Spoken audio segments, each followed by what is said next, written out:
दोस्तों, इस वक्त एक आपको बड़ी खबर ये देने जा रहे हैं कि जिस तरह से पहले कयास लगाए जा रहे थे कि अगर नीतीश कुमार ने वक्फ संशोधन बिल पर उसका सपोर्ट कर दिया तो क्या नीतीश कुमार का जो अपना एक वोट बैंक है, क्या नीतीश कुमार जिस पिछड़े वर्ग की राजनीति करते हैं, खासतौर से मुसलमानों में जो पसमानदा तबका है, उसके बारे में नीतीश कुमार का एक बहुत ज़्यादा उसके लेकर के स्कीमें कई बार चलाई है, कई वो उन्होंने के बारे में कई बार बातें भी करते रहे हैं। तो क्या उनका समर्थन नीतीश कुमार को मिलेगा? इसका एक नज़ारा तभी देखने को मिला था जब इफ्तार पार्टी में नीतीश कुमार की इफ्तार पार्टी के एक तरह से बैकआउट कर दिया गया था। उसके बाद वहाँ पर क्या हालात बने, आप उससे बखूबी वाकिफ हैं। इन सब चीज़ के बीच आरजेडी ने इस मौके को लपक कर अपनी पाले में करने की कोशिश की। अब चूंकि लोकसभा में ये बिल पास हो गया, राज्यसभा उसका अंजाम क्या होता है उसके बाद की बात है, लेकिन लोकसभा में बिल पास हो गया और जो उम्मीदें थी मुस्लिम तंजीमों को कि नीतीश कुमार कहीं ना कहीं अपने उस छवि का, जो उनकी एक सेकुलर छवि बनी रही है, उसका वो मुजाहरा पेश करेंगे और इस बिल के समर्थन में वो नहीं होंगे, लेकिन ऐसा हुआ नहीं। तो उसके बाद ये सवाल लगातार गश्त कर रहे थे कि आखिर क्या होगा। आपको बता दें कि फिलहाल आज की जो खबर है, दो बड़े चेहरों ने जेडीयू से इस्तीफा दे दिया है और ये दो बड़े चेहरे हैं। एक का नाम है कासिम अंसारी और दूसरे का नाम है शाहनवाज मलिक। ये दोनों जेडीयू पार्टी से जुड़े थे और न सिर्फ जुड़े थे बल्कि कासिम अंसारी, जाहिर सी बात है कि जिस पसमानदा को लेकर के नीतीश कुमार की सियासत जो है वो काफ़ी जो है वो मुखर होती रही है, उससे उनका जुड़ाव है।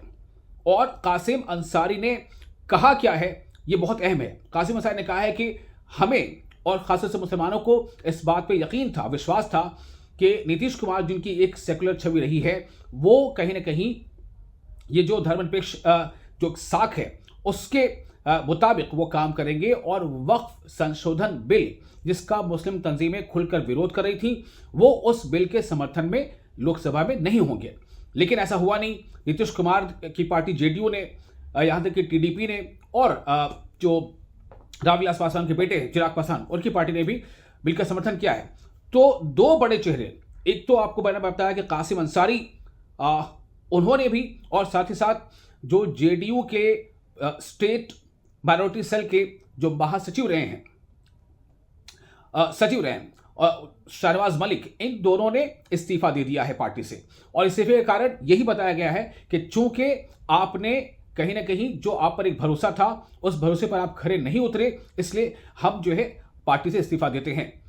इसके बाद आगे क्या कुछ होगा इस पर भी हम चर्चा करेंगे। फिलहाल आपको हम सुनाते हैं कि कासिम अंसारी ने क्या कहा है, ये आप सुनिए। हमारी पार्टी के जो माननीय सांसद ललन सिंह जी ने वक्फ बिल पर चर्चा के दौरान पसमानदा का रट लगाए थे। तो मैं भी एक पसमानदा मुसलमान हूँ, लेकिन इस्लाम के अंदर कोई जात परस्ती नहीं है।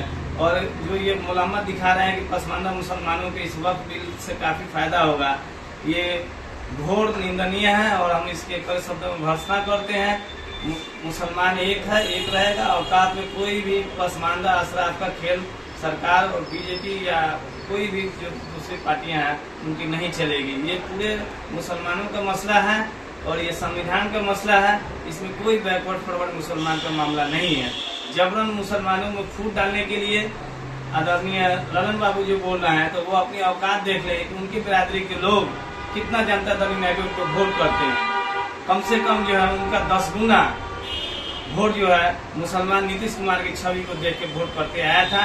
लेकिन आने वाले दिनों में जो है ललन बाबू अपनी औकात देख लेंगे। तो आपने सुना कि कासिम अंसारी ने क्या कहा। लगभग इसी तरह का जो लब्बो लिहाज है या लबो लबाब है, इसी तरह की बातें हैं जो दोनों ने अपने अपने त्याग पत्र में लिखी हैं, चाहे वो कासिम अंसारी हो या फिर चाहे शाहनवाज मलिक हो। और ऐसा नहीं है कि कासिम अंसारी और शाहनवाज मलिक, बहुत ज्यादा दबाव है। जो सूत्रों से जानकारी मिल रही है कि जितने भी ऐसे चेहरे हैं, मुस्लिम नेता हैं जेडीयू से जुड़े हुए, उन पर बहुत ज्यादा दबाव है कि आया वो पार्टी में बने रहें या पार्टी को टाटा बाय बाय कर दें।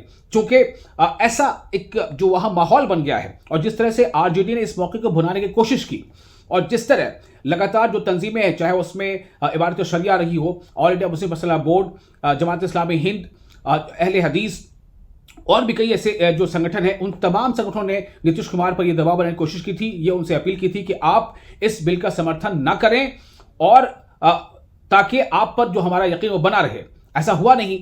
तो ऐसा लग रहा है कि ये जो है दबाव कहीं ना कहीं नीतीश कुमार की पार्टी पर है और उससे ज्यादा जो दबाव है वो तमाम वैसे नेता जो माइनॉरिटी से बिलोंग करते हैं और उनका जुड़ाव जेडीयू से है, उन पर यह दबाव है। तो 2 इस्तीफे अभी मैंने आपको बता दिए, 2 नाम सामने आ चुके हैं और आपको इस पे हैरानी नहीं होगी कि नीतीश कुमार की पार्टी के अंदर, हालांकि कुछ लोग तो इसे इस तरह से कह रहे हैं कि पार्टी के अंदर बगावत हो गई है। मैं अभी ये शब्द इस्तेमाल नहीं करना चाहूंगा कि पार्टी के अंदर बगावत हो गई, लेकिन हाँ ये जरूर है कि जो माइनॉरिटी का जो वोट नीतीश कुमार को अक्सर एक अच्छा खासा वोट उनको मिलता रहा है, इस पर थोड़ा सा संशय है कि चूंकि बिहार में चुनाव होने हैं, ऐसे में बिहार चुनाव में क्या उन पर जो भरोसा मुसलमानों का था वो भरोसा उतना ही कायम रहेगा, या फिर ये कि ये जो शुरुआती जो इस्तीफे हैं ये कहीं ना कहीं एक बहुत बड़ा राजनीतिक इशारा कर रहे हैं। अगर ये बड़ा राजनीतिक इशारा है तो क्या इसका फायदा आरजेडी को मिलेगा, क्योंकि आरजेडी ने या कांग्रेस ने इस बिल की न सिर्फ ये कि मुखालफत की, बल्कि इनके नेताओं ने पार्लियामेंट में खुलकर इसके बारे में कहा। उन्होंने कहा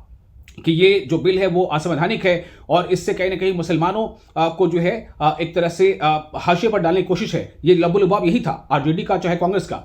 तो नीतीश कुमार की पार्टी इस समस्या का, ये जो एक समस्या के तौर पर सामने नजर आ रही है पार्टी की समस्या, उससे कैसे जूझती है और किस तरह की स्ट्रैटेजी अपनाती है, ये देखना काफी अहम होगा।